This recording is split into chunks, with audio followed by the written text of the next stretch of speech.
Hello everybody, welcome back and let's get started. By the way, one mistake I did over here, let me first of all fix that. By the way, today we will be going through many things, and the thing is that I came live quite early, at least earlier than usual. So we will be get many things done today. So let's see how it's gonna be going on. And I hope it's going to be back very soon. Well, it is almost connected and slowly it's getting better, but let's see how better it's gonna be going to be. But for now I can just simply reload the page and go to the YouTube studio and get the things done over there. It's taking time to reload the stuff and all. That means it is bad or really bad. Never mind. Go live.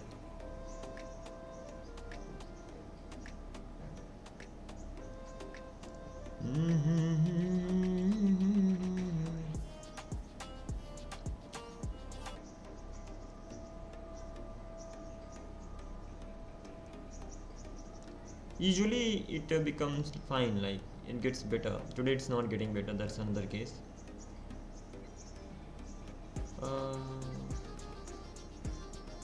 Slowly coming back on track. Never mind, I hope it will be alright very soon. It's already in color, so that is fine.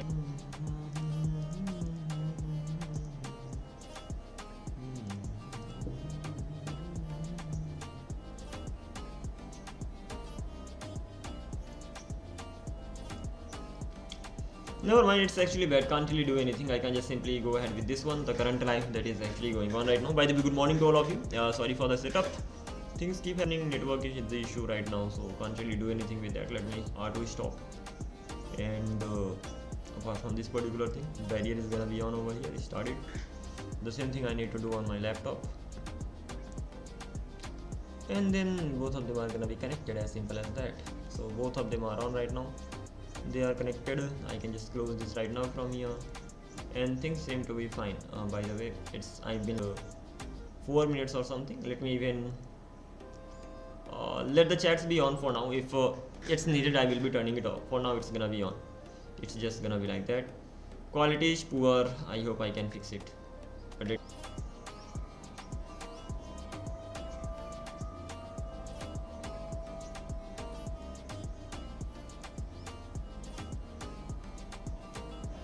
I directly use the Wi-Fi, it's even lesser than that. Not really a good thing. Turn it on.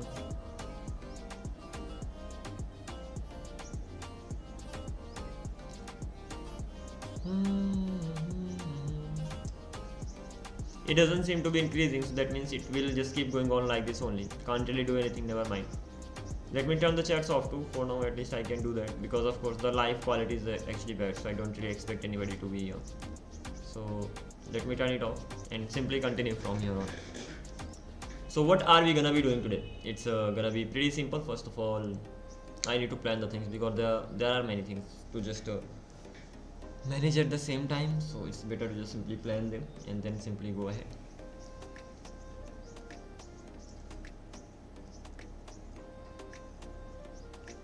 Sign up with Google.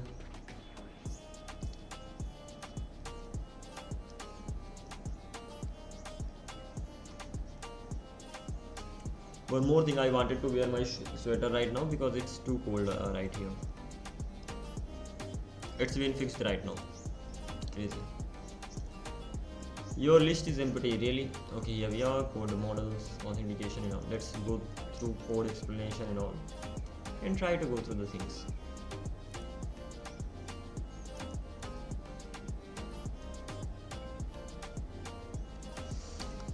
Normal plan.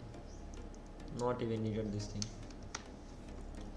Okay, talking about the things that I actually have to do right now. That's kind of something that I need to worry the most about.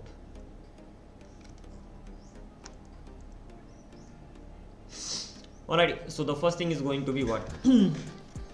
First thing is gonna be a normal project. I need to have a normal project where I'm working on my own. So ultimately that's gonna be self project. I need to go through it daily, so there should be one project where I'm actually doing the things. Otherwise I will be stuck in the tutorial here and all. So one is gonna be self project, another one is gonna be the there are 3 things, right? Next.js related stuff. So Next.js related stuff, second one is DevOps related stuff, and lastly Gen AI related stuff. What is the status right now? As for the self related project, I don't have any, so there's nothing, no project is there right now. So I will be just selecting one of the projects. Maybe that's gonna be the VidTube one. I will be going through this one because it uses aggregation and I wanted to use the aggregation.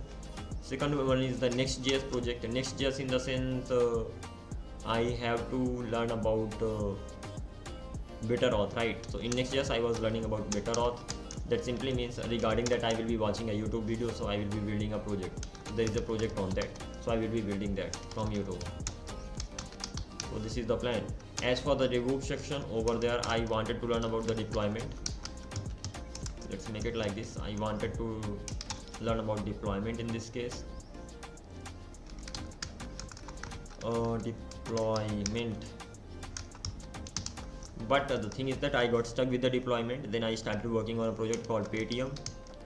But Next.js was being used over here. I had to skip that because I didn't know Next.js properly. Then I started watching a YouTube video. So I started working on a project from YouTube, and that was based on Next.js, so I have to go through it properly. Next auth. So yeah, this is gonna be the first thing that I have to complete the next auth so that I can complete the Paytm one, and I have to complete this so that I can actually learn about the deployment, and then I can continue with that. As for Gen AI,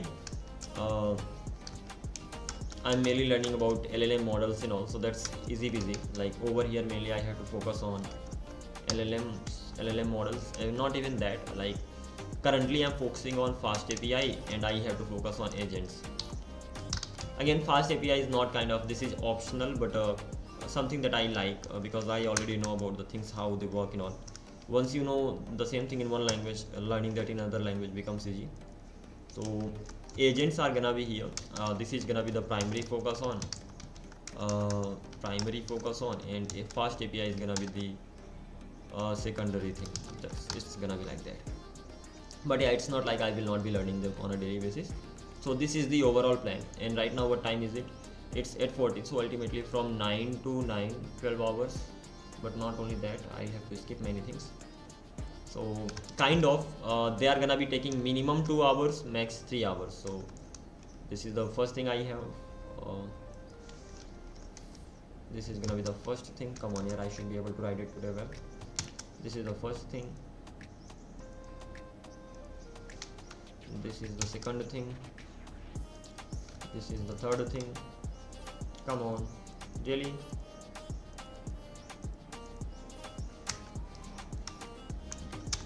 First, second,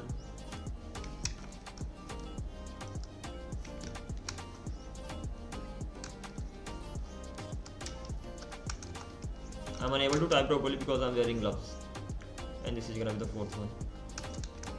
So yeah, kind of have a lot to go through. So these are the things that I actually have to go through just recently. I mean, just today itself, and that is it. Fine. The main thing is that minimum focus is gonna be 2 hours. So if there's any project, so minimum I can give 2 hours, 2 hours min, and 3 hours can be max. That's it. So if I'm giving them 3 hours, so 4 3s are 12. And if I'm giving them 2 hours, that means 4 2s are 8. So ultimately 8 to 12 hours. 8 to 12 hours I need in a day. I mean, they could be anywhere in between. So this is how I'm gonna be going ahead. This is simple, the plan. The first thing is that I will be focusing on this one, and today I will be giving only 2 hours to this particular thing. Let's see how it's gonna be going on. I just want to work on a project that is where I'm actually going through the things on my own. I mean, I just wanted that, and that is why I'm gonna be going through this right now. And one more thing is that I gotta open live stream on I think the network connection is good right now. That's really a good thing. And as I'm working on this particular project, so I can actually turn the chats on. That will be great, by the way, if I actually turn it on. So let's turn the live chats on, especially right now, because the project that I'm gonna be working on, that doesn't require for me to be quiet. So yeah, I can say that it can be on. Let's keep it here on this side. And let's start with the things. Especially when it comes to the projects, I actually have many pending projects. Pending in the sense they were hard ones for me. So I just thought of taking a break over there, and then here I am. And right now they may be become easy. I mean, they may have become easy because I've learned so many technologies over the period of time. So why not? In that particular case, this bit you watch for later, full stack SQL. Let's even go through these two. Yeah, what are these? Don't even know about them. This full stack later. Maybe sometime I did that. There are so many projects that I did and I skipped them because something or the other was hard for me to understand. And I think this is the time to just simply go through all those things, because yeah, I think so that I can go through it. Things have become easier or just like that. Yes. Why am I not able to switch to my laptop?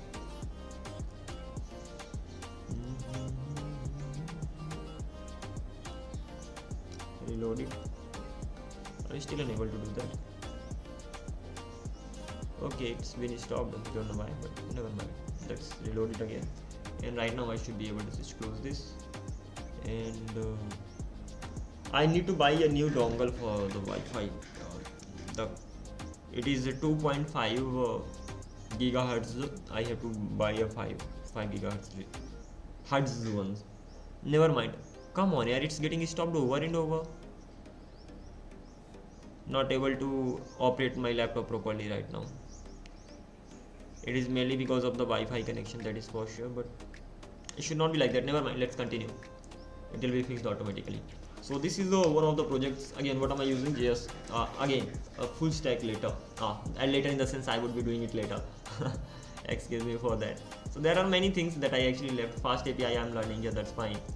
One more thing, the time that I will be giving it, that will be just 2 hours. So let's even fix the timing, and I will give it in one go. Like I will not take breaks and all. It will be done in one go, and then I will be switching to the next thing. So there's gonna be some kind of timer over here, and delete this. I'm gonna have a timer of 1 hour. Not like that, yeah. I'm gonna have a timer of 2 hours. Let's start it. And in this particular period of time, I will be just simply learning about some exploring the extra things here. This is needed, right? It's not like you just keep learning and that's it. Just by learning, nothing will happen. You will have to just do the things on your own, and that's what I'm gonna be focusing on. Click on this, and it's time to explore everything that I've left in my past.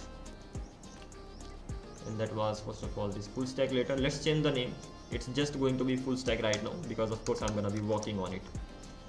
Don't know what this is about, but let's simply go through it. If it needs front end to be built, I will be building the front end really quick, because I will be using some of the libraries for building the front end.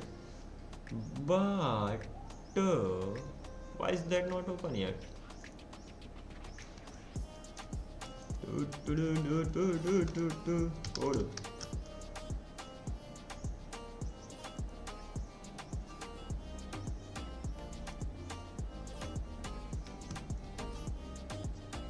Oh my god, really? Am I crazy?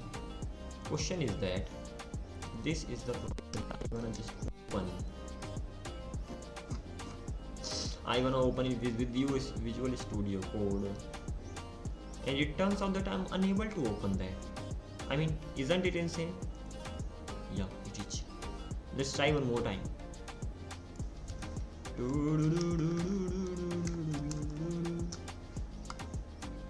It's gonna be amazing, by the way. I like exploring the things on my own. Earlier I didn't like it, but now I like it. Stack code. Wow, I mean, insane. Never mind, let's open it manually. Don't know what is the problem. Open folder, locations, projects, full stack.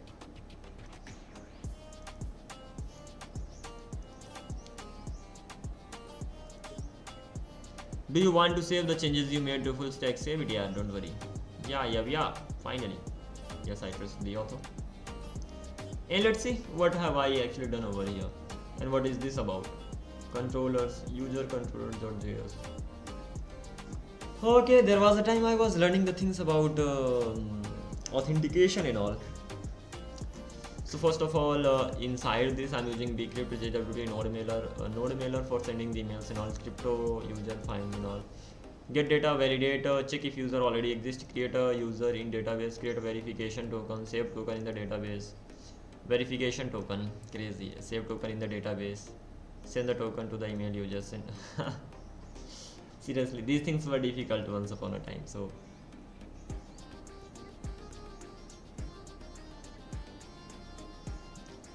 my laptop is misbehaving.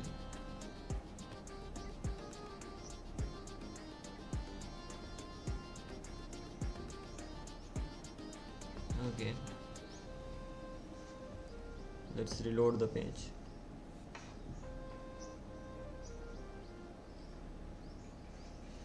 What is the problem with this? Stop it.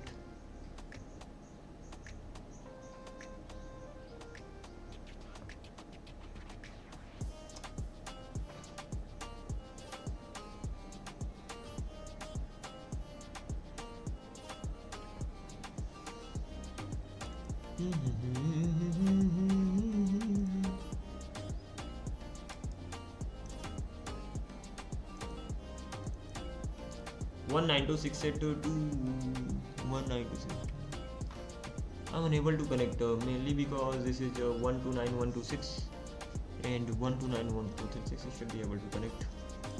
Why am I facing this issue? Reload it.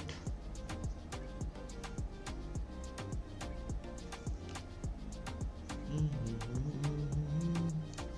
168.129.126. Stop it for now. Let's start it again. Reload the page, and right now I gotta restart my laptop. In that case, I mean, it is definitely not working fine today. So let's simply do one thing, restart my laptop, and meanwhile we will be working on this. Alrighty, let's continue with this. Laptop is getting just restarted. Close this. So these things are pretty much enough, I mean easy. So you got the data. Once you got that, you validated that, you are checking whether the user exists and all, even you are returning the response from here. And if the user does not exist, if the user does not exist, if user exists, you are returning the response from here. Otherwise you are just simply creating the user. Once the user is created, you are even creating a validation token, and you are just simply saving that token in the user. And not only that, you are actually using the node mailer. So node mailer create transport, you are just simply sending all these things. Having said that, process.env mail tab true, fine. Where is the body? Transport. Okay, this is gonna be the mail option. So from user, this is optional, like from sender email and all, you can just mention it over here. User email, verify your email please on the following this transport, send email, and response done. User not registered. So this particular thing is done, user registered successfully. That's fine. This is the first one, is the registration one. I have registered the user. Second one is the verify user. So get token. First of all, once you got the token, validate the user. Once you validate, get token, validate. Alright, you will send a request from the front end side. So a request will come here, validate, find the user based on token. If not, said is user verified true, remove verification token, save and return. Simple. You will be sending the request from the front end side with that particular token, and once it actually arrives here, it will check whether you have the token and all, and after that it will even find the user based on that particular token. And if the user does not exist, it will throw the error. If the user actually exists, it will make is verified true. Otherwise the verification token will be undefined. Again, undefined is really important. Undefined in the sense that will be removed from the database. If you keep it null, that will still be present in the database. It's just like that. So this thing is actually done too, so don't really need to worry about it. So let's collapse this. Then there is something called login email password. You have to just provide let's give the spelling right, required try catch find email status find is match token JWT sign. What is this? I'm actually creating a JWT, ultimately a cookie JWT token that is going to be used for verifying the user in the middleware mainly. So while verifying, even I'm checking whether the user is verified or not, because if user is not verified, user cannot even log in. That's fine. Over here JWT key is created with the just ID. You can just provide it more values and all. It will be expiring 24 hours, and then I'm just simply sending the cookies. These are the cookie options. Okay, you can learn more about it. Simply sending the cookie from here. That cookie will be set in the browser, and once it is done, then whenever I'm gonna be sending the response, that cookie will come with the whenever I'm gonna be sending the request, this cookie will come with the request itself. By the way, yeah, things are done as well. So this thing is also done, nothing difficult here. Getting the user information over here. While getting the user information, the user must be authenticated. That means I will get the ID over here, request.user.id. I'm just simply deselecting password from here. That's it, and simply returning the response. So this is also good. And then there is logout response.cookie, and just simply setting the cookie to null. This is also great. There are many things. First of all, you can just simply log out, or you can set cookie to null. So there are two methods actually, so you can go with any one of them. So this is also done. When it comes to forgot password, I've even done that many times. So you just need the email. First of all, you need to send the mail to that particular email, and you need to save the token in the database as well. So if the user does not exist, then you will just simply return the error from here. If user does exist, in that case you will actually create a token. You will actually save that token, reset password token in the database, and the expiration of that, and you will just simply save everything in the database. And after that, you actually have to send the same thing to the user. So reset your password with that particular link, and once the user has that, then that's it. Transport.send email and all, the email will be sent, and that's it. So this is fine. The thing is that all these functionalities have been implemented, so it's not like, look, if you wanna verify the user, so in that case you need to keep two things in the database: a verification token and a verification token expiry, and you need to send the verification token to the user as well.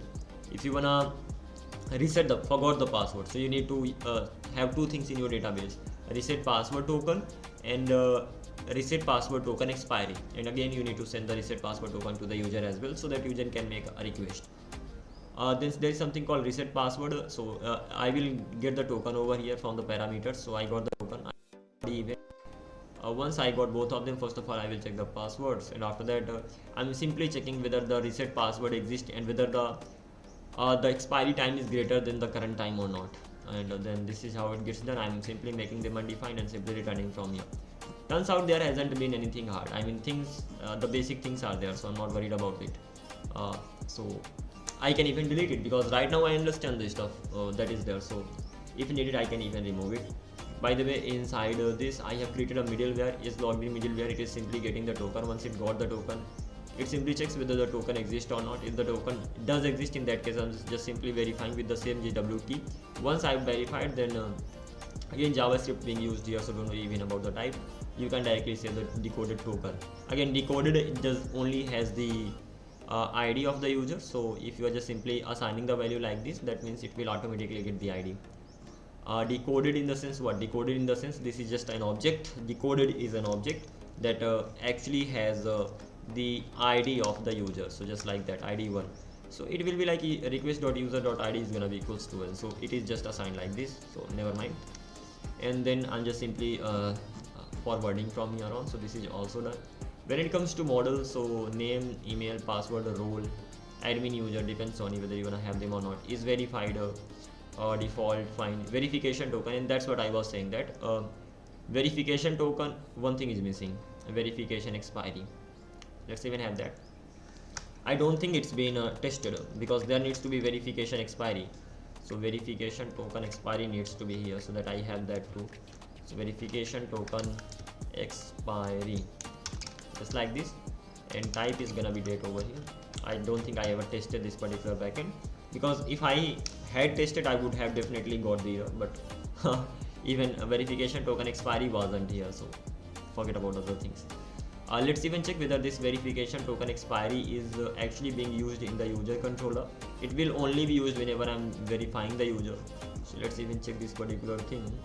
Verification token. It turns out that there is no expiry. Crazy. I mean, this is actually crazy. First of all, verification is started. Close this, not needed. Const user verify. Okay, just a sec. Once I got my token, what am I doing? Come on, so many locks I have. These were the things that I actually did when I was learning this stuff for the first time. So obvious, but once I got my token, after that I'm checking whether there is verification token in the database. Not only that, I will even check that verification token expiry that is greater than what? That is greater than date dot now. I think this is how it's done. That should always be greater than that. The same thing I just done below. So let me have a look at what? Let me have a look at reset password with the greater than date dot now. That's how it's done. So that's great. Let's come back to this particular point. So verification token expiry, it should be greater than the current time right now. If it is greater than current time, then I should be able to log in. I should be able to verify the user. Otherwise, what I will say that invalid token, invalid or expired token. Again, these are some extra things that you can do because I have the chance of adding them, so I'm just simply gonna be adding them. So this thing is done. By the way, reset password expires. Reset password expiry. Yeah, I mean, name should be right. I mean, this is not bad, but expiry makes more sense for me at least. So I will be customizing it the way I want it to be. Just this is what I want. Having said that, let's keep it here. Done. Let's make it just expiry. That should be fine. And once it is expiry, not only that, I will even make it expiry right here. And I think these are the places where it's actually being used, and that's it, nowhere else. Control F.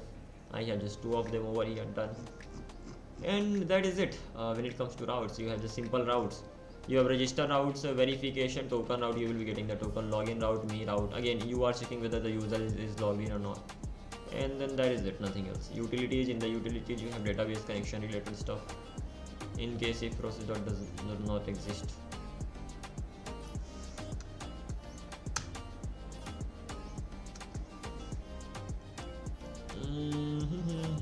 Connected, then catch. Fine. .env, these are the environment variables. JWT secret, mail trap, sender mail trap. Okay, one of my accounts, MongoDB. Fine, not really the problem. So it turns out that I can just simply .env.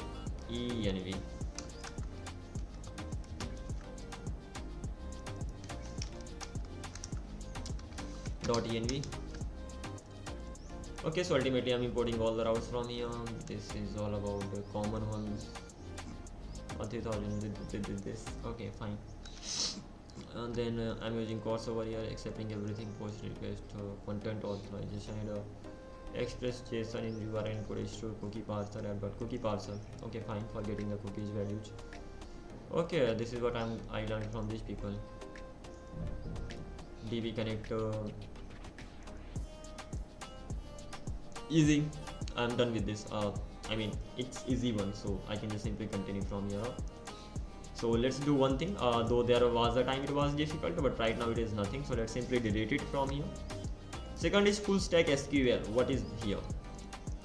It turns out that there was one more thing, SQL. I had to learn that. So I have to learn about SQL properly. But let's see what's there in this project.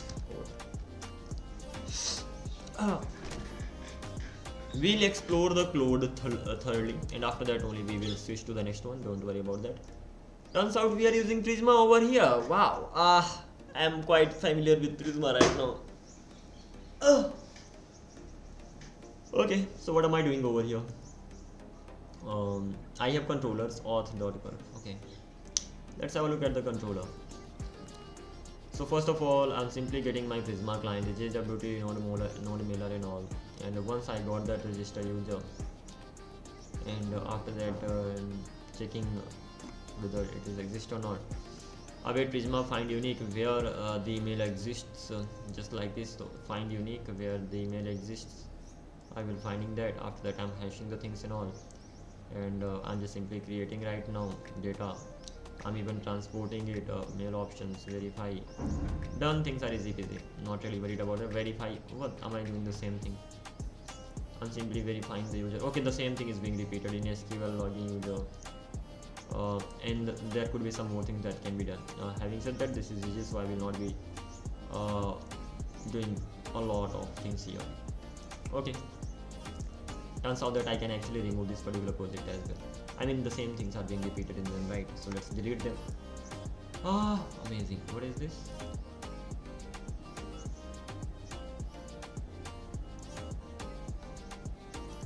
Automatically got created, not a problem. Okay, so this is how I'm just simply going ahead with the things. When it comes to Python, what all I have? Hello.py.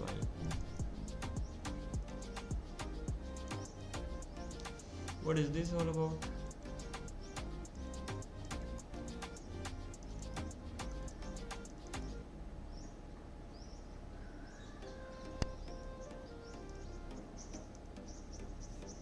Okay, it is mainly it is from where I was learning Python and all, so I can even delete because I don't want to have many things, right? With you later will be I will start working on this. As for this Harkirat one, I don't even have the proper code. There was a person because inside notes I have nothing. In the extra section, these are the things that I actually worked on my own. So we could with the turbo repo, my app, bind mounts.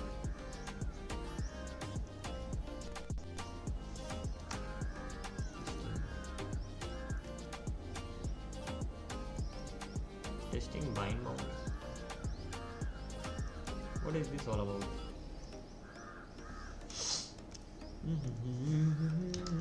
If there's something out of date or that is not needed, I will just simply be getting rid of that, so that my even project directly is clean and all. Docker ignore this Docker file I must have created. Alpine next step package npm install npm run dev. Fine, amazing, great job. What am I doing over here? App just normal application. Really normal.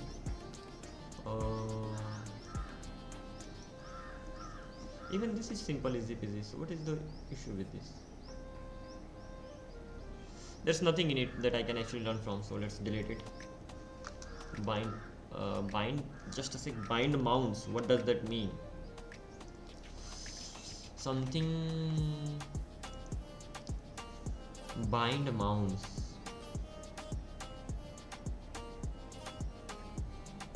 I have Docker file and there is everything is actually familiar over here apart from this particular thing.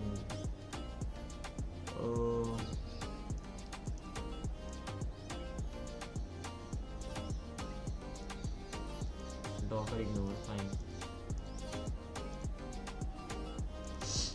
I just hope that I'm not missing something from it. Let's delete this one. My app, what does this do?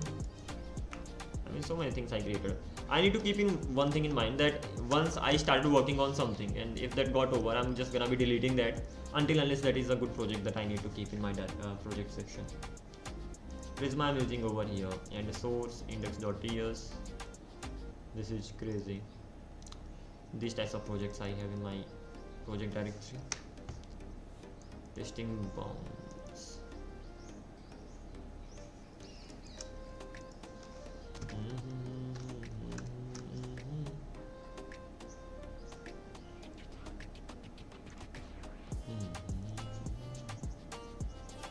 That's the same.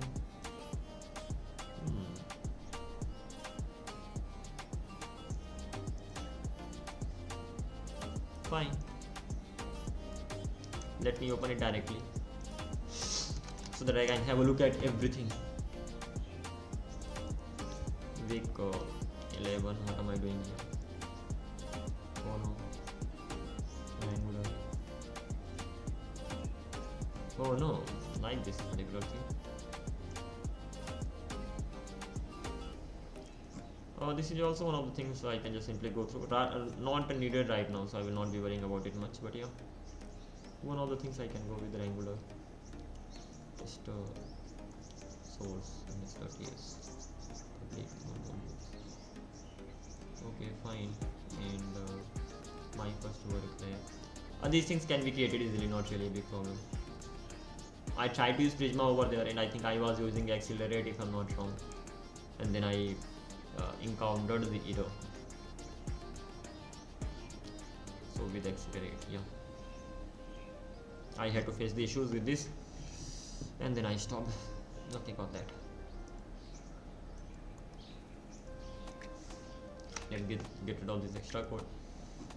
These are the week by week codes that I actually have over here. Okay. Okay, let's go ahead. What is the next thing that we can do? Inside this, I don't really have any pending project, like nothing. I don't have any. I'm done with Brainly. Paytm, I will be working on that.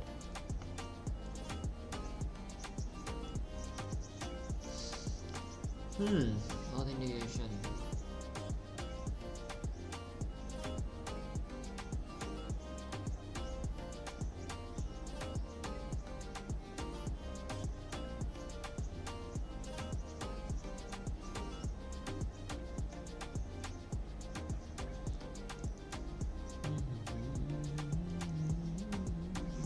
These were the sections I actually completed in the Angela Ma'am's course.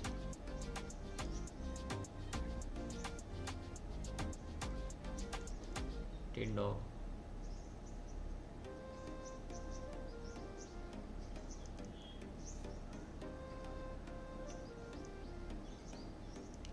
Well, there was a time I used to create these kinds of projects. It is, I think, using Bootstrap. Don't know. But crazy.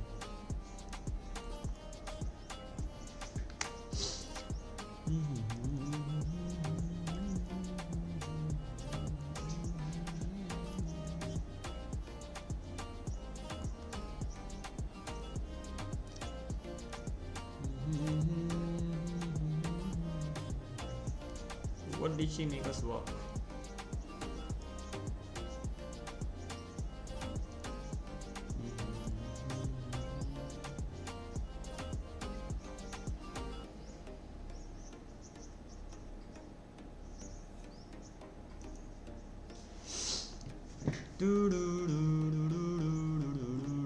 This is my note actually of learning web development. Yeah, the first course was this actually when I actually started. React.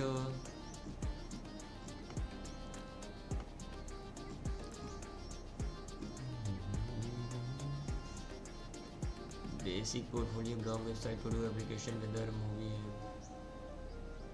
real time chat app, content management system, progressive app. What are these? Reference. Just wanted to have an overall look. Exactly, am I missing something or not? And then I can go ahead with that. At least this is the time to just revise this stuff. Let me make it to the dark mode.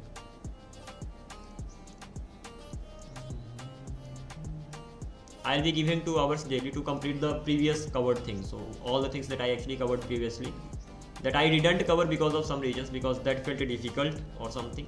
So I will be getting those things done right now. Okay.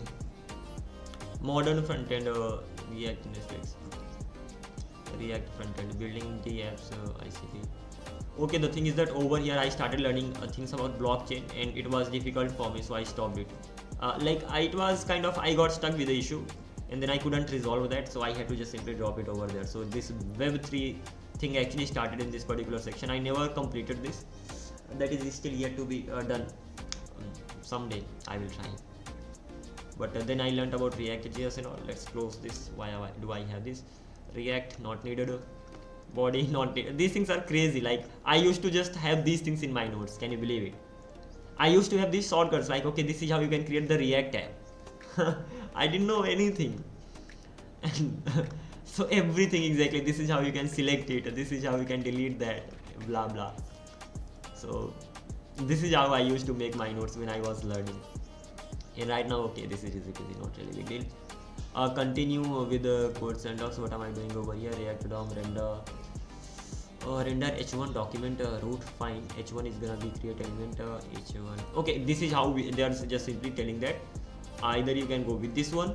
This is one of the ways where the things are getting done from the React side. Like you are actually creating h1 element and you are directly adding that element. Appending that in the root and all. And the thing, and you can do the same thing manually. So document create element h1. First of all, h1 got created, then I kept the hello world inside that. After that I appended that to root. So this is the manual code, this is the code written by what can I say, React. Yeah, so that is how it's done. Again, these things, JS, HTML. What is this? JSX. JSX means what? JSX means JavaScript, HTML plus JavaScript. Yeah, right. Close this. Expression versus statement. What is an expression? What is a statement? Hang. Turns out I don't know that. Expression versus statement. I forgot that. If someone asks me, tell me, you know JavaScript, what is expression and what is an statement? Don't know. Expression. Come on. Expression versus statement.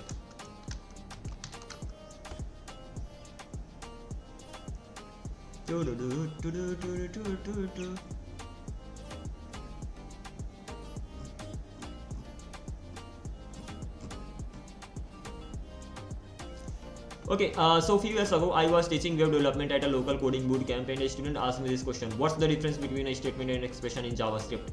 I felt like I knew the answer to this question, but when I tried to explain it, I couldn't put it into words. I had a feeling about it, but my actual knowledge was surprisingly hazy.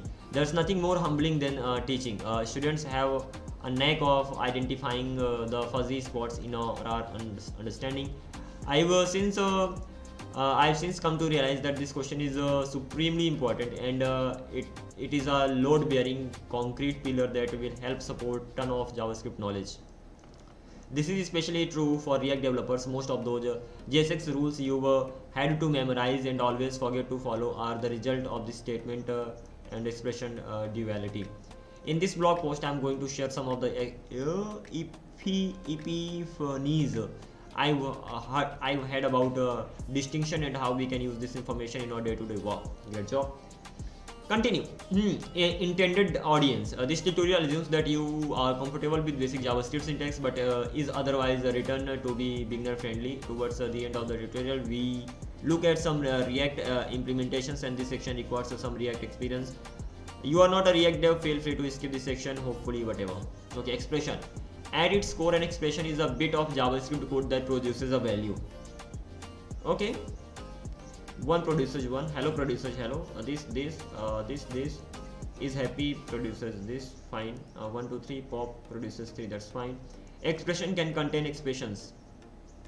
For example, how many expressions do you count in this chunk of JS code? Make a guess and then drag the slider, then each highlighted.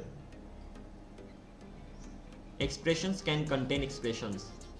So this is the first expression, this is the second expression. 1 2 oh my god. So 1 2 3 4 1. No, this is top one is the first expression, then this is the second expression, then this is the third one, this is the fourth one, this is the fifth one. 5 expressions are here. So expression is what? Expression is is a bit of JavaScript code that produces a value. Okay. Expression, the multiplier. This number forms the final expression which resolves to. That's right. Statement. A JavaScript program is a sequence of statements. Each statement is an instruction for the computer to do something. Let high. Okay. Let high is equal to 5. High if this thrown in here. Here's how I like to think about this. Statements are rigid structure that holds or program together, while expression fill in the details. Expressions are expressions that actually give you some result, the value, and statements are some kind of structure. So you are using if statement, you are using let variable and all, so that is gonna be in the statement section. So statements are the rigid structure that holds our program together, while expressions fill in the details. Statements often have slots of expressions. That's right. We can put any expression we like into those slots. For example, declaring a variable is an expression slot. Let high is gonna be this. Okay, some expression over here needs to be. We can use any of the expressions we saw earlier in the slot. These are the expressions. This. In terms of a valid syntax, expression are interchangeable. If a statement has an expression slot, we can put any expression there and code will run. We won't get any error. That said, we can still run into issues. For example, following code is syntactically valid, but we'll crash the browser tab if we try to run it, since it causes infinite loop. So this is a statement. Inside this statement we can put the expressions. Expressions are simply the JavaScript code that gives you some value. Statement is kind of a structure like that actually holds your code together. So it will hold your JavaScript expressions together. It's just like that. A handy trick. Want to know whether chunk of JS is an expression or a statement? Try a logout. Console.log some chunk of JS here. If you get the result, that means that is an expression. If you don't get the result, that means that is a statement. If it runs, the code is an expression. If you get an error, it's a statement or possibly invalid JavaScript. Wow, lovely. As a bonus, we can even see what the expression resolves to, since it will be printed in the browser console. This works because all function arguments must be expressions. All function arguments must be expressions. Expressions produce a value and that value will be passed into the function. Statements don't produce a value and they can't be used as a function. Expressions cannot be used as a function. Even as an experienced developer, I rely on tons on console.log. It's wonderfully versatile tool. Expressions what as statements. Here is an expression 1 plus 3. What happens if we create a JS file that includes only this expression? Let's imagine we save the following content as test.js. Okay, how many statements does this file have? 0 or 1?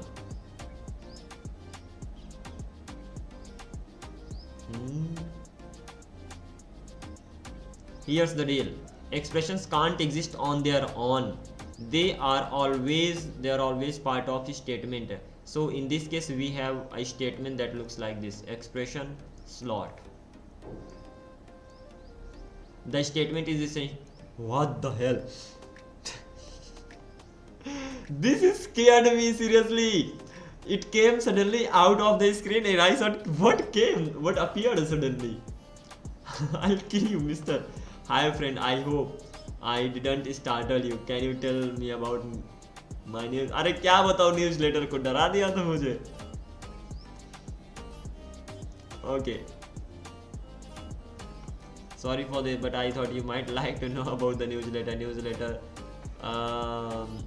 चलो ठीक है, हटाओ. ऐसे थोड़ी करते हैं भाई. I was going through the content. मैंने कहा क्या आ गया? Okay, the statement is essentially empty aside from its expression slot. Or expression 1 plus 2 plus 3 fills this slot and our statement is complete. In other words, all of the following lines are valid statements. Hi, this, return, this, if, this, something like that. Often tutorials will falsely state that expressions are statements, but this isn't quite right. Expressions and statements are distinct things, but it's possible for the statement to wrap around an expression without providing any additional characters. Think of it like wrapping a sandwich in a clear shrink wrap. Statements typically end in semicolon, right, which marks the end of the statement. A semicolon isn't necessary for certain statements, like if statements, while loops, and function declarations. Practical implementation in React. If you worked with the React before, you are probably aware that squiggly brackets this allows us to enable bits of JavaScript within the JavaScript code. That's right. Okay, fine. One thing I didn't get over here, like when I was actually going through this one, expression as statements. So this is an expression as an statement. Why? Expressions are something that simply gives you the value. It doesn't give you any value. Kind of, this is an expression, but it is an expression, statement. Okay, here is an example, 1 plus 2 plus 3. What happens if we create a JS file, whatever, test.js? How many statements does this file have, 0 or 1? Here's the deal. Expressions can't exist on their own. Okay, so this cannot be an expression, fine. Expression can only exist inside this statement. So if you are just having 1 plus 2 plus 3 directly, that means that is just simply any statement. That cannot be expression, just like that. Okay, so expression slot ultimately, and so in this case we have a statement that looks like this, expression slot. So ultimately there are expressions, but ultimately that expression is ultimately a statement, because that needs to be wrapped inside a statement in order to be an expression. The statement is essentially empty aside from its expression slot. So this statement is essentially empty aside from its expression slot. Our expression 1 plus 2 plus 3 fills this slot, and our statement is complete. That's fine. Okay, got that. So all these things are actually statements over here, and fine. Expression can only exist inside this statement. So if there is any statement inside that you have some kind of expression, then you can say that is an expression. Otherwise, if you have directly the expression, that will be treated as a statement. Practical implementation. Okay, this particular thing, fine. This is part of what makes React so magical. We have the full power of JavaScript available to us. That's fine, yeah, right. But there's a catch. There's a catch. We can't put any JavaScript inside the curly brackets. Oh yeah, you can only put the expressions or statements.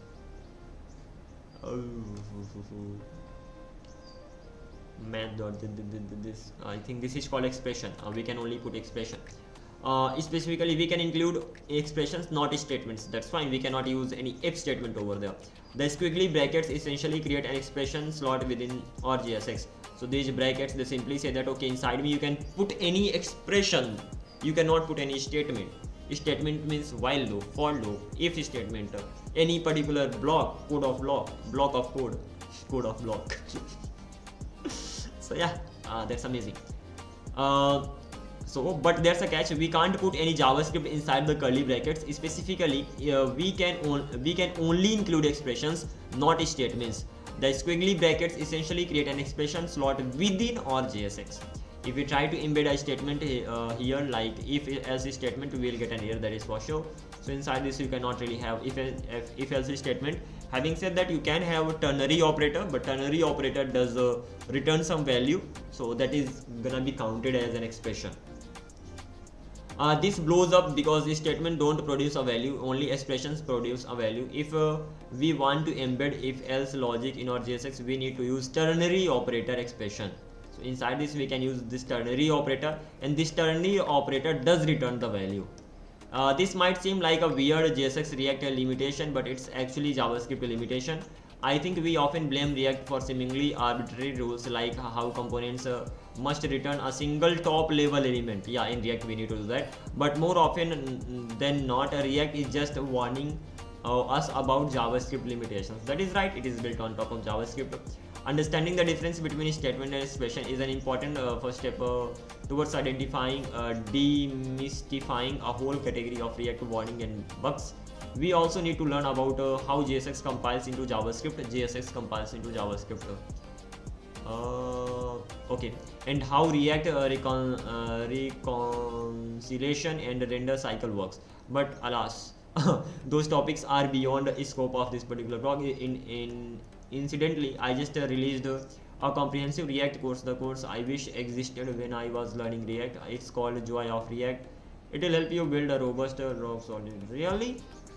We'll have a lot of fun anyway. In summary, let's go through the summary section. By the way, what is this all about? I think this is gonna be a paid course if I'm not wrong. I'll be checking it later.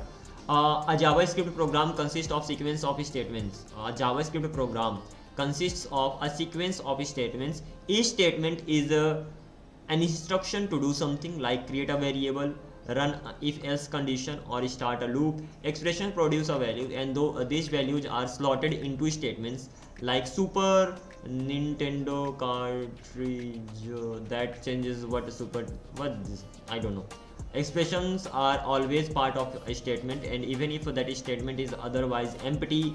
For example, the code below runs a loop without using for statement, but it still includes empty wrapper statement. So data dot for each item. This okay, this is again a statement, and this item can be wrapped inside a statement. So for example, the code below runs a loop without using for statement, but it still includes an empty wrapper statement.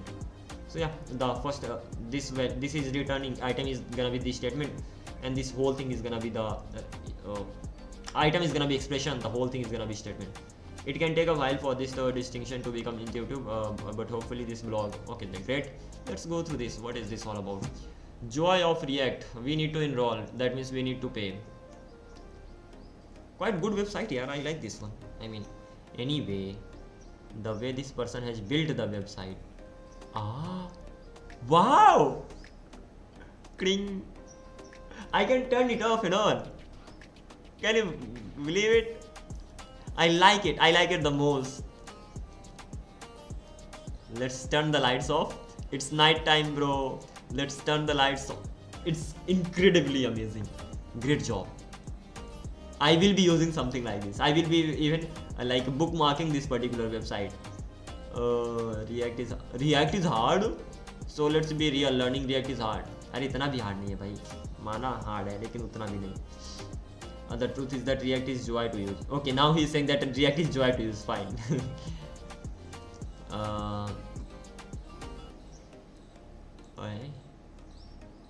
He's good at front end stuff, yeah. Amazing. Wow, it is actually an amazing website. Actually an amazing. क्या बात है? Full stack React. भाई मुझे ये बता दे कि इस तरह की वेबसाइट कैसे बनाते हैं. That is more. I can even pay for it. It is amazing. Just let's go to the top. Let me have a look at this. First of all, this hard thing I want to help. Fine. The truth is this. Fine.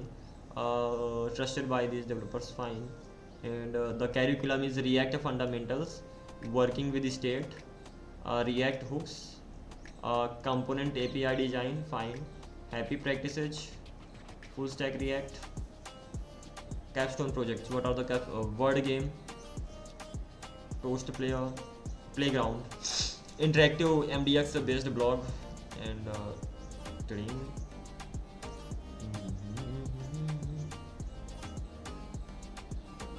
What is this? Never mind. Something.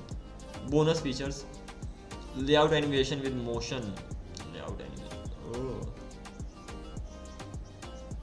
Motion. What is this motion thing?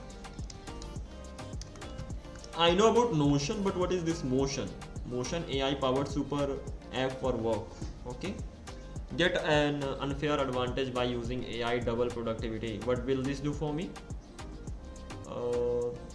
Rated a platform for AI era, AI projects, AI tasks, AI calendar. This try motion for free. Click. Motion is built for individual sentence for all sizes. Normal task manager, normal project manager, docs. Okay, this is the manager, right? AI task planner. Okay, AI meeting notifier. Got that. Job hunting kit. Okay, these are the projects that he'll be building. Bonus features, right? If you know ultimate package, you will also get some job hunting kit. I can turn it off. Yeah, it's like this. Bonus building with React ultimate 5.9. Wow, bro. I don't have money that much. But JavaScript developers want to pick up both interactive and course and all. This is mainly for US people who can actually pay in dollars and all. But the way he has built the website, he's Josh. Wow, you have a lot of Josh actually. But I like the way he has built this website. I would like to get some inspiration from it someday. But this is a good one. The way he has built the website. Anyway, close this, and I need to go to my notes right now. Notion. And I will be just keeping it somewhere safe so that I can get the inspiration from here. Okay, coding the code. Good to know, good to know.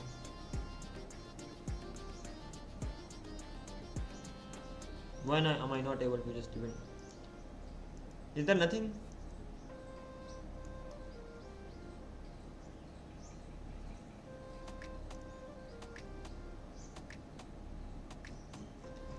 Never mind, let's simply paste it here. Can't really do anything. Slash, or I can say let's create a page called come on. Let's create a page. Seriously? Don't I have network? ये क्या है?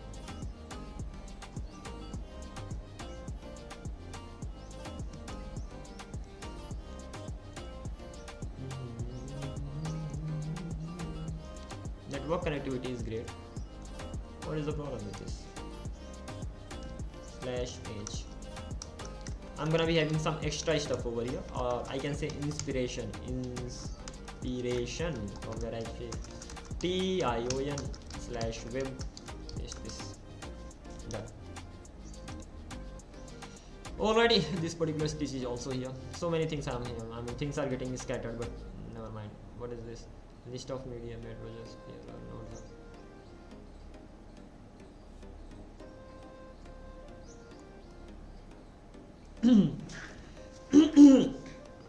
Okay, let's continue from here on. So this thing I've gone through. I was mainly going through this. Okay, expressions versus this. Just a sec. Control Shift T. And in summary, JavaScript program consists of statements. Each statement is okay.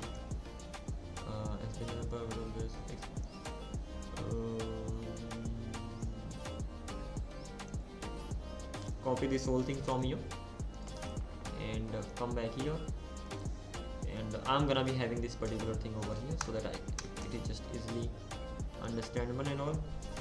And just below this I need some gap, and this is what I will be pasting over here. So fine. So ultimately I know about this one too. Expressions versus statements. Expressions, why not have the picture only? It's easily recognizable. Okay, so this thing is done. After that I have the attributes, access key, class, data. This is important. Access key, class is fine. Data, this draggable enter key hint. Okay, get rid of this. Then what do I have? HTTP photos.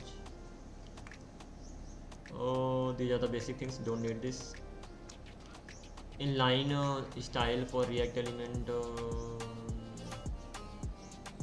custom color, then you can give the style over here. Again, the thing is that I'm in the habit of using these things, so why to have the extra thing over here, right? How about this? What is this? React DOM, you can get full here, and then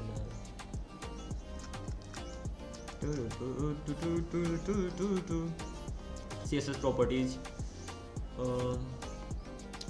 new date, time date. On the basis of that thing, I'm simply setting the CSS property over here. I'm just simply setting this on the basis of the date and all, right? Again, this is conditionally being set.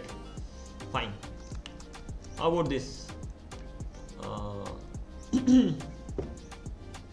CSS properties, align items, animation. This is using Tailwind CSS.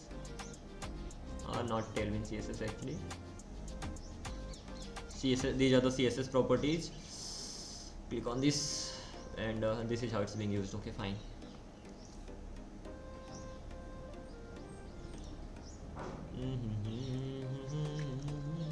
so many extra things are here. I mean, they are not even needed. I don't even need to have them over here. But initially when you learn it, everything is like really important, and slowly those things becomes normal for you. Index.js, I don't know how many things I actually saved in my notes. I just want to re-go through everything and then get the things done forever. Done. Heading.js. And seriously, I was keeping these things in my notes. Okay.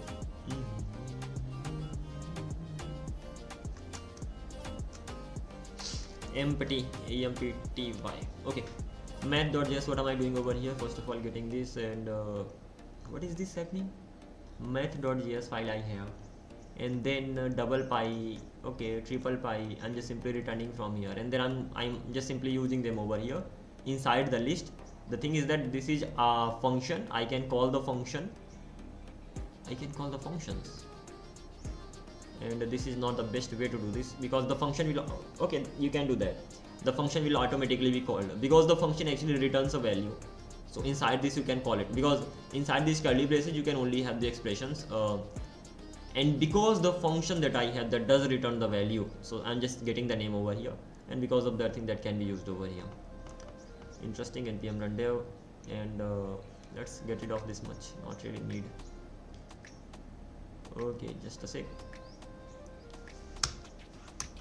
Alrighty, what am I doing over here? Document, get a name, input.type, text input.value, AngelaU, input.placeholder. Okay, so first of all you can get the input using maybe ref, using maybe document DOM ultimately, and then you can get the type, you can get the value, you can get the placeholder, you can get even any attribute that you may have inside the input. Okay, document.getElement, email.id, placeholder and value. This is how you can just get the things and all, and that's it. So that means I can even remove this particular section. This is overall good, or I can have it just for revision purpose. React props, this is how we send the reacts. Card, inside that I'm using this, and this is how I'm just simply, just a sec, this is how it's gonna be looking like at the end of the day. And just a minute. Card div h2 props.name, this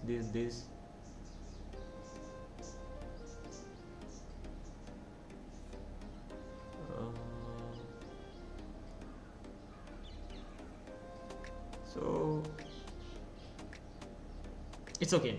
This is all about props. So but I'm not even getting one thing, that okay, I'm getting props, I'm rendering over here. So what is this now? Card, and then this, then this, then this. It is pretty simple, like either over here you are using the dynamic values, over here you are using the static values. I think this is the only thing.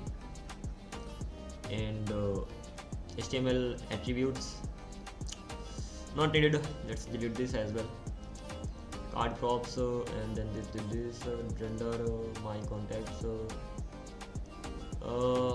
Okay, fine, things are okay. Next, using map. How do we use map here? Again, easy. I just want to have only those things which are kind of important for me to have now in my notes, nothing else. Okay, image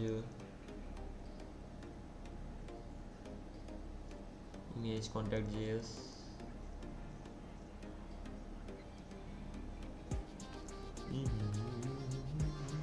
Because there are many things, important things to just revise and all, so I will be even going through that. And what is this over here? DLDT, you can just simply create it. DLDT again, yeah, kind of important stuff, so I'm gonna be having it over here. Then numbers are here. I create new array by doing something, function new array, this instantly. I think double new numbers, double new numbers.map return. Okay, using map over here, then for each, using for each over here, filter, using filter over here, using reduce. Reduce is mainly used for reducing the things and all in an accumulator. So just using over here, using find for finding the values, find index for getting the index. Then I have React query, entity, span, and I'm just using them over here. Find, rendering conditionally, so on the basis of that I'm rendering them. So things are easy. Few things I will be changing from here.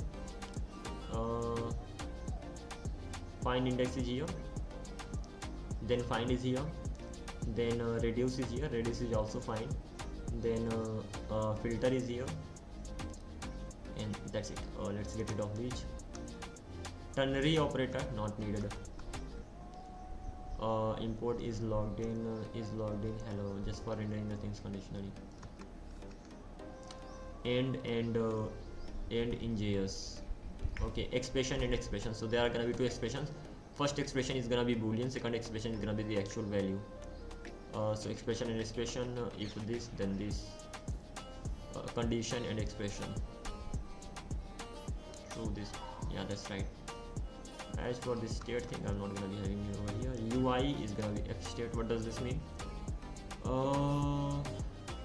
What does this mean? My milk application. Declarative programming. Buy milk, where is the equal to milk? Declarative programming.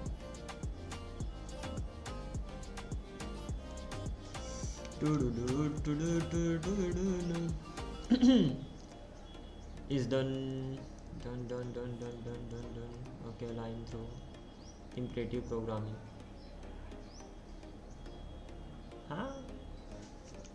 There are two types of programming. First one is called declarative programming, second one is called imperative programming. What is the difference between them now? Imperative programming means this line through. Over here you are making it a line through directly, and over here using the DOM to do that. So let's even know the difference between it. It's too cold here. Give me just 1 minute.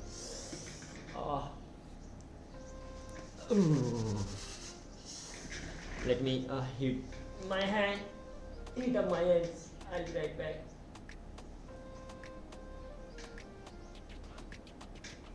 My hands are completely numb right now. Can't really do anything.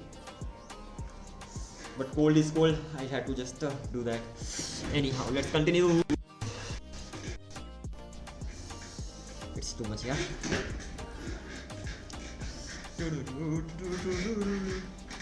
By the way, I don't really have a lot of time for this. Let's see how much time is remaining. I was only supposed to give 2 hours to this particular thing, the extra stuff, and right now it's okay, 1 hour is remaining. I think I will be able to go through the things quickly. Okay, the next question is gonna be declarative versus imperative programming. Okay, let's go through this differences between declarative programming focuses on what result you want, describing the logic without explicit steps, while imperative programming details how to achieve it, providing step-by-step instructions. Okay.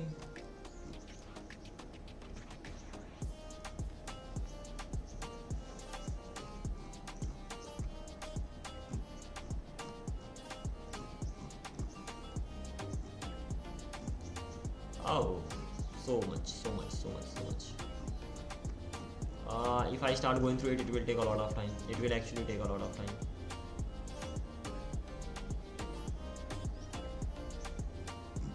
Let's learn it. Why not? I mean, I'm going through the stuff properly, the right way. So imperative versus declarative programming. You won't get very far into learning React until you hear it. React is a declarative, but what does that mean? If you try to dive deeper, you inevitably come across a definition that looks something like this, comparing it to imperative programming. Imperative versus dynamic declarative programming. Imperative programming is how you do something, and declarative programming is more like what you do.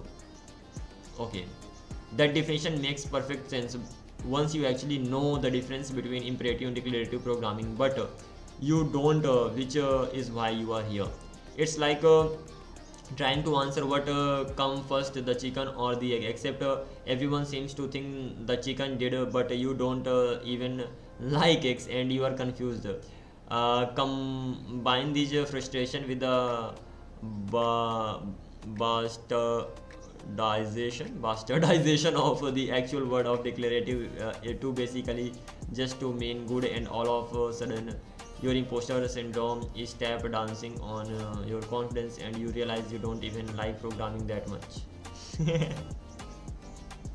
Okay, the hard part about this topic is, as my friend Marika has observed, it's one of those things you have an intuition about and can't seem to explain.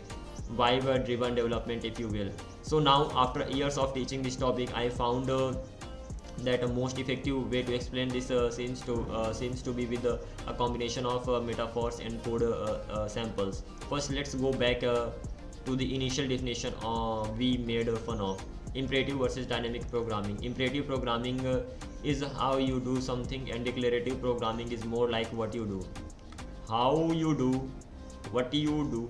Okay, then there's actually some good information hidden here. Let's see the merit in this definition by taking out the context of programming and look at a real life example. You decide that you've been spending too much time arguing about JavaScript fatigue, and your husband deserves a nice date. JavaScript fatigue. Husband deserves a nice date. You choose to go to a Red Lobster since you've been listening a lot of Beyonce lately. Beyonce. Okay. You arrive at a Red Lobster, approach the front desk and say, "Imperative, how?" I see that table located under the gone fishing sign is empty. My husband and I are going to walk over there and sit down. Declarative, table for two, please. Wow. I see that table located under gone fishing sign is empty. My husband and I are going to walk over there and sit down. This is the imperative programming, exactly how. And declarative programming is what you do. Table for two, please. Interesting.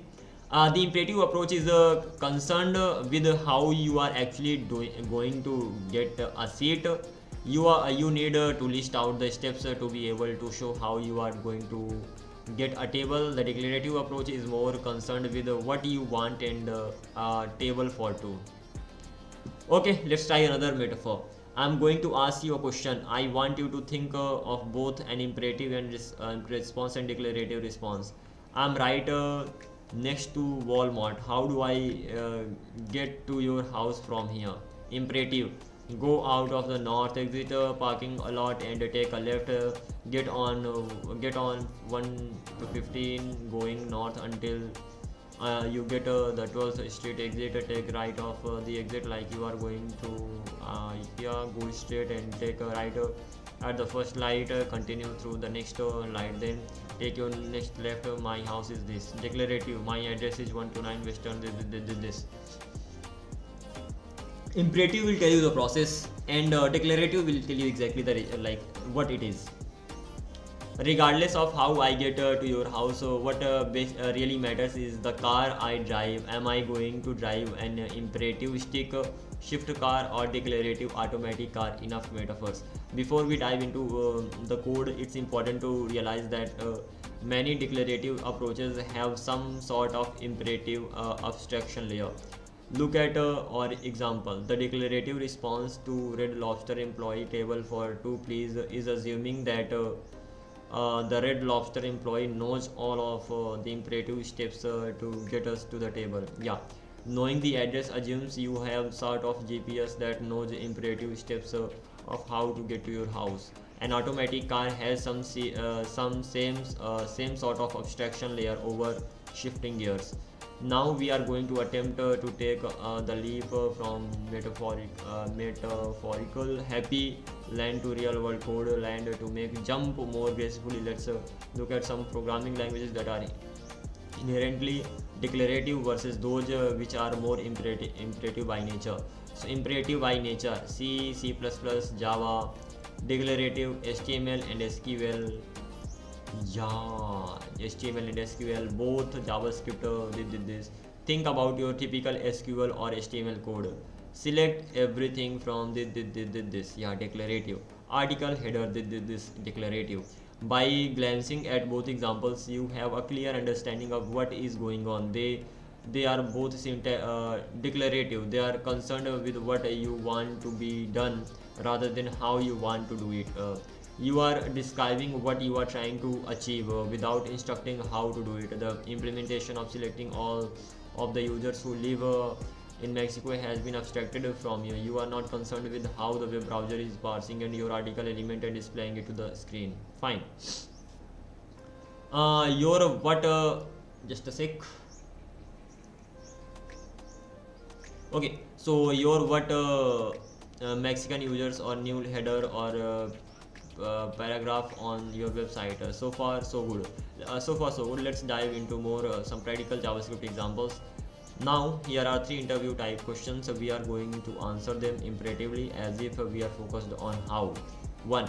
Write a function called double which takes in an array of numbers and returns an array of after doubling every item in them. Fine, double. So this is gonna be imperative way, right? Imperatively, yeah. How? The second, so this is what we are doing. Double, result, done.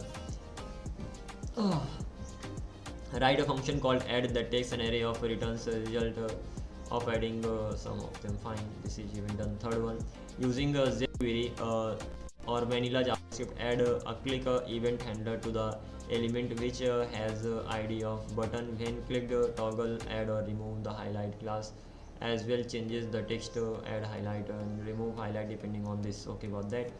So first of all I'm selecting the button, then click and then $this toggle, otherwise $text is gonna be this, so this fine. What am I doing over here? First of all, if $text is equal to add highlight, then remove highlight, otherwise add highlight. Fine. Too much code. Cold.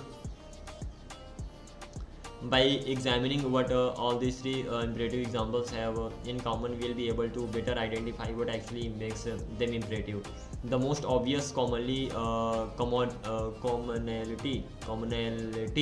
is that they're describing how to do something. In each example, we are either explicitly iterating over an array or explicitly laying out steps for how to implement the functionality we want. This one might not be as obvious if you are not used to thinking in the declarative or even more specifically functional way. In each example, we are mutating some piece of state. This is a bit subjective, but to me, the code of above isn't very readable. I can just glance at the code and understand what's going on. My brain needs to step through the code just as an interpreter would, while also taking into account the context in which the code lives. Another negativity of mutable data, whatever. Now let's take a look at some declarative examples. The goal to fix all the problems from above. So each example needs to be described what is happening and can't mutate state and should be readable at a glance. Right. Okay, we are gonna using map over here. It will just do the stuff. Write a function called double which takes an array of numbers and returns a new array of doubling. Okay, so we are using this. So this is kind of declarative, but at the end, even a declarative programming does require some kind of imperative programming, because when I'm actually multiplying them over here, so they should know the way how things are done. Write a function called okay, that's the same thing we are doing over here. We are using reduce previous current and then just simply add a click, the same thing on toggle highlight, handle toggle and then highlight. Okay, it's like I have to wear the sweater anyhow. It's cold actually, more than I can explain. Okay, notice that in the first 2 examples we are leveraging JavaScript built-in map and reduce methods. This goes back to what we saw earlier. Most declarative solutions are an abstraction over some imperative implementation. So yeah, kind of you create a function and that is just an abstraction over the code. So behind the scene imperative, all the steps are there, but ultimately you are just simply calling a function. It's as simple as that. In every example, we are discussing what we want to happen rather than how we don't want know how map and reduce are implemented. So we also probably don't care. We are not mutating any state All of mutations are abstracted inside map and reduce. It's also more readable once you get used to map and reduce, of course. Now what about the last example? Well, I cheated a little bit and I'm using React, but know that all three imperative mistakes are still fixed. The real beauty of the React is that you can create declarative user interfaces. Declarative in the user interface in the sense you have to just mention the thing's name and things should be work simply by describing what you want your UI to look like based on your state. That's fine. Another less spoken benefit of the declarative code is that your program can be context independent. This means that because your code is concerned with what the ultimate goal is rather than the steps it takes to accomplish that goal, the same code can be used in different programs and work just fine. Look at all three of examples above. We can consume both functions and component in any program we want. They are program agnostic. This is hard to do with the imperative code because oftentimes by definition imperative code relies on the context of the current state. So it is like you can create, first of all you will have imperative code, and then you can create a function and keep that imperative code inside a function, and then whenever you are calling that functions you are getting the work done directly instead of going through those steps one by one. So if you are going through those steps one by one, that is called imperative. Exactly how you are doing that. If you are just simply calling the method, though ultimately those steps are being run, but ultimately you are not focusing on those steps, rather you are just focusing on calling on the method, getting that particular work done. So what you want is gonna be all about declarative. How that thing is gonna be done is all about imperative. Functional programming. One thing that I didn't go too far into this, how functional programming is a subset of declarative programming, and that's what I was saying. Functional programming is a subset of declarative programming.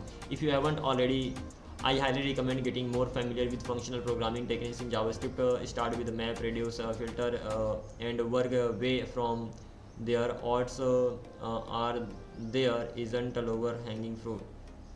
Odds are there isn't lower hanging fruit to improve your code base than making it more functional.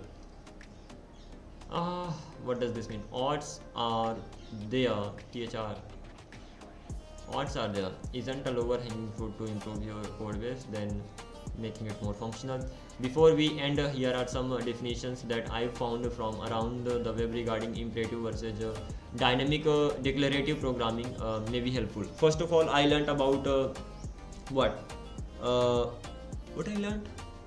Expressions versus statements. Statement is just a block of code, and inside this statement you can have expressions.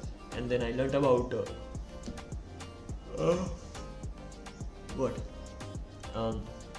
dynamic versus imperative programming. Declarative programming is the act of programming in programming languages that confirm the mental model of the developer rather than the operational model of the machine. The declarative programming is where there can exist only one possible set of statements that can express each is specific modular statement. The imperative statement properties the dual where semantic are inconsistent in under composition and can be expressed with variations of sets of statements. Declarative languages contrast with imperative languages which specify explicit manipulation of the computer's internal state, or procedural languages which is specify. So okay, few more things. In computer science, declarative programming is a programming paradigm that expresses the logic of a computer without describing its control flow. I draw the line between declarative and non-declarative at whether you can trace the code as it runs. Rejects 100% declarative as it's untraceable while the pattern is being executed. Before you leave this fine. Good thing is that we are getting used to the going through the docs and all. Fine, by the way, I'm happy to go through this as well. So learned about this as well, declarative and all. So let's go at the top now. And this was the initial definition that I had. So let's copy it from here, go here, and declarative programming, right? Let's simply paste it here. And this is gonna be the declarative programming. Over here you are just simply saying that where is done milk. Okay. Imperative programming in the sense you are just function strike, unstrike,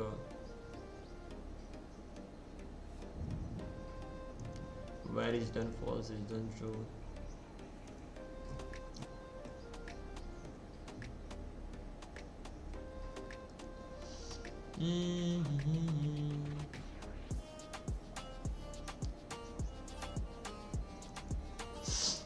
Okay, so this code below doesn't work. Where false is done false, unstrike. Yeah, this will not work. Why? Yeah, these are the functions. Is done is okay. Got it. In React, you cannot really have the variables directly. You will have to use use states, and I hope that's being used over here. That's even not being used over here, so that's fine. Okay. So learned about the difference between dynamic and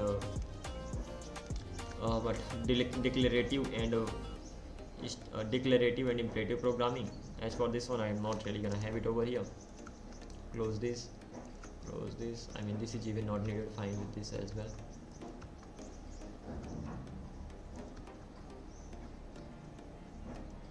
Okay, these are gonna be hooks. Done.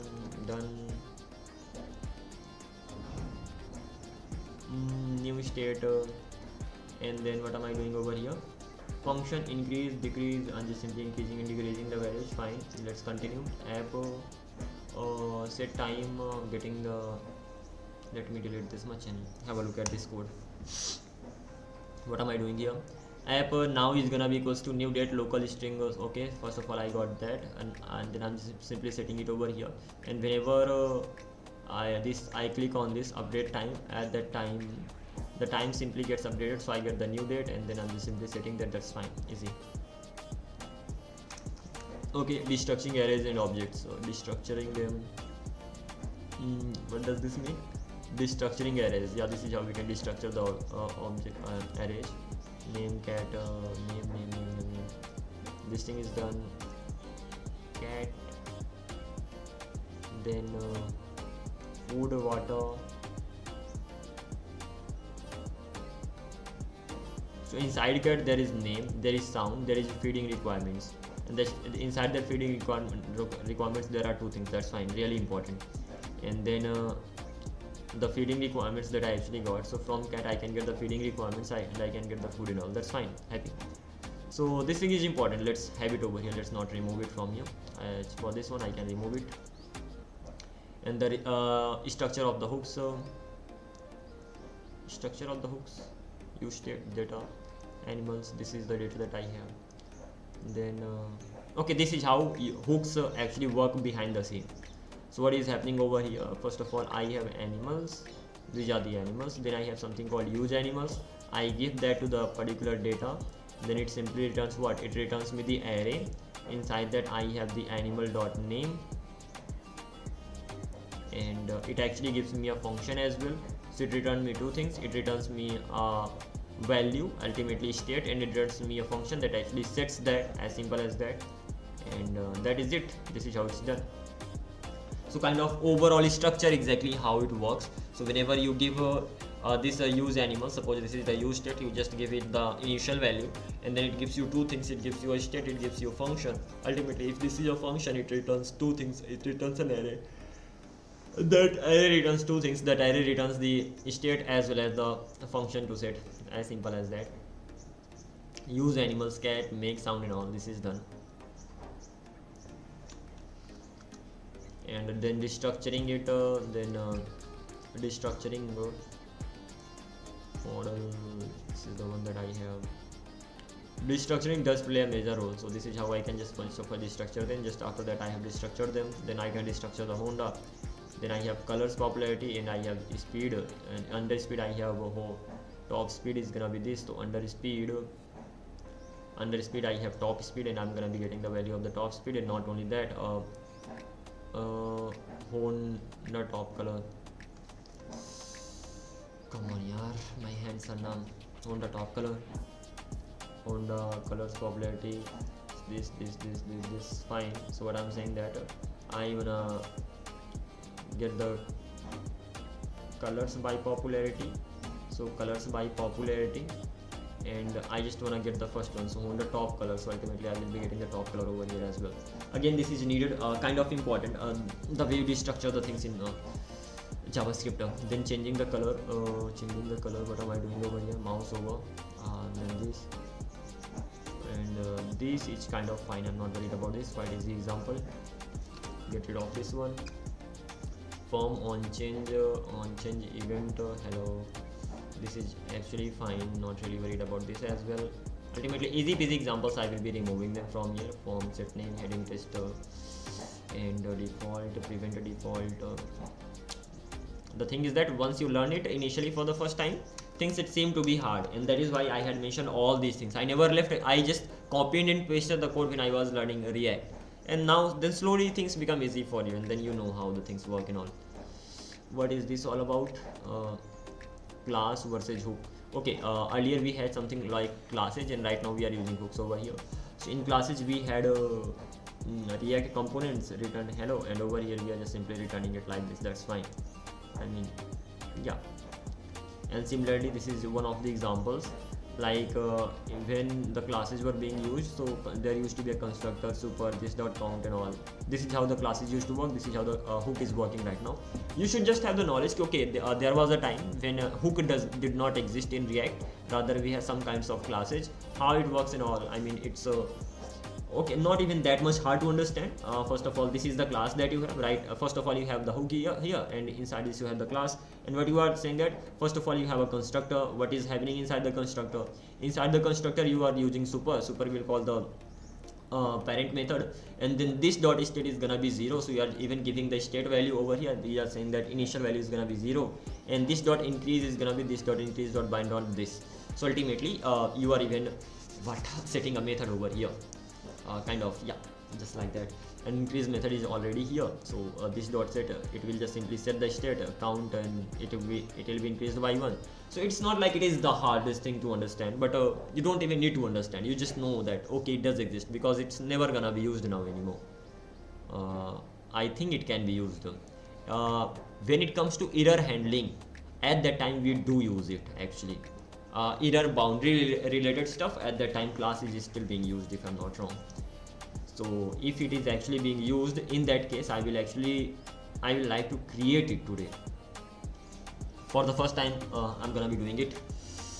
I'm actually gonna be creating a React hook, React app, and inside this I will be creating two things. One is gonna be functional component, and another one is gonna be class component, and I want to check it whether how it works and all. So this is how it's gonna be going on. Let's do it. What time is it? I was mainly supposed to go through that. Never mind, I will be going through it that soon. Control Shift N, React. Just gonna be a quick example. I hope it will be done soon. Not even sure about the making it quick or not, but let's see. Alrighty, so what am I gonna be doing over here? First of all, I'll be initializing React, npm React, what? I forgot that, React.